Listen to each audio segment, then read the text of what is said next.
జాతీయ రహదారి వద్ద వైజాగ్ నుండి బెంగళూరుకు 27 మంది ప్రయాణికులతో వెళుతున్న నవయుగ ట్రావెల్స్ బస్సు రహదారి పక్కనే ఉన్న జయ ఫిల్లింగ్ స్టేషన్ లోకి దూసుకు వెళ్లి పెట్రోల్ పంపును ఢీకొట్టింది.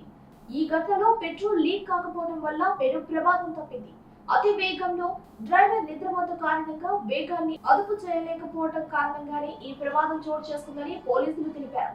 ప్రమాదంలో అగ్ని ప్రమాదం జరగకపోవడంతో ప్రయాణికులు స్థానికులు ఊపిరి పీల్చుకున్నారు.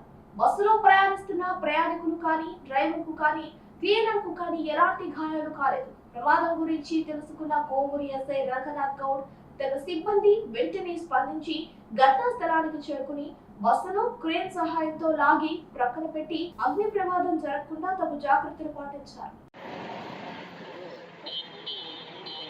కోవూరు మండలం రామన్నపాలెం జాతీయ రహదారి వద్ద వైజాగ్ నుండి బెంగళూరుకు 27 మంది ప్రయాణికులతో వెళుతున్న నవయుగ ట్రావెల్స్ బస్సు రహదారి పక్కనే ఉన్న జయ ఫిల్లింగ్ స్టేషన్ లోకి దూసుకు వెళ్లి పెట్రోల్ పంపును ఢీకొట్టింది.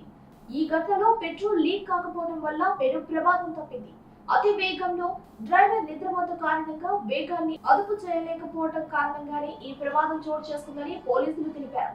ప్రమాదంలో అగ్ని ప్రమాదం జరగకపోవడంతో ప్రయాణికులు స్థానికులు ఊపిరి పీల్చుకున్నారు.